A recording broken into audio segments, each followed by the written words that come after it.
I remember when I started teaching, gosh, 20, 25 years ago at this point. And I started teaching in a very small school. K-12 had 100 students in very rural Oregon. And I remember when I walked into my classroom, one of my cohort teachers or fellow teachers said to me, "Oh, who you got in your class? Let me see, who your students are." And I very clearly remember her going, "Oh, oh, you've got Jim O'Leary. Man, watch out for that kid. That kid's trouble." And I thought to myself, well, okay, thanks. Thanks for my cat for visiting. But I'll make a decision for myself. And as the students came into my class and as I got to know the kids, I always remember that one teacher saying, "Don't forget about Jim O'Leary. That kid's trouble." And you know what? As I taught through the years, I never really had trouble with Jim O'Leary. And it took me a long time to figure out what it was that I was doing different. What was it that caused other teachers to have trouble with the Jim O'Learys that I never really seemed to have. And for me, I always did it by kind of the seat of my pants. And it's only really been through participation in this leadership program that I've really started to understand some of the things that set me apart as a leader compared to what other teachers do. Simon Sinek said it really clearly in his speech, which was the difference between leaders and those who lead. And he said that leaders are those who hold positions of power over us, whereas those who lead inspire us.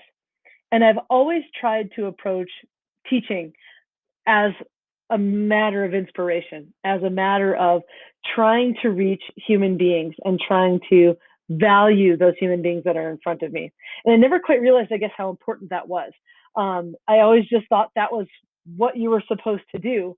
And then as I realized as I was teaching, how many other teachers came at teaching from a position of power, treated their students like, you just need to learn it because I tell you, you've got to learn it. And I realized that what was happening is exactly what Sinek was talking about in his golden circle, right? They were talking about the what the students were supposed to learn, or potentially the how they were supposed to learn, but not why learning was important. And I always came at it from the other side. The quote that I have there in blue or next to my name there says, "Remember why we're doing this." It's a quote that has kept me centered and kept me sane for many, many, many years through much of my teaching career. And the quote about from Maya Angelou on the screen as well is one of those ones that's, posted over, in every staff bathroom I think that I've ever been to. People remember how you made them feel.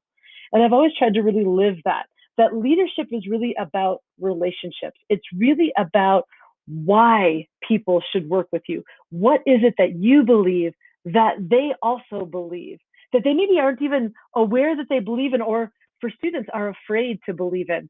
Most of my students are afraid to think that they're failures. That's really where they're coming from. They're afraid to take that risk. They don't think anyone believes in them. And so as a teacher, I always really try to approach the idea of, we can be better. We can learn this. This doesn't have to be perfect, but we can all get better from the purposes of what we're doing, for what we're learning.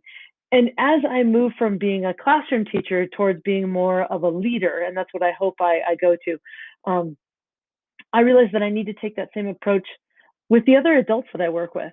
So many of our adults in our organizations have forgotten that moment of inspiration, that they work for teaching because it's a way to pay the bills, or because you get summers off, or because they like working with the kids.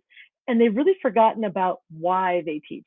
So as a hopefully future leader, to me, what I take away from Sonic, what I take away from this whole program, is to remember to be inspired and to remember to share that inspiration so that others who feel those same things or are afraid to feel those same things can be empowered to believe in themselves and in their abilities.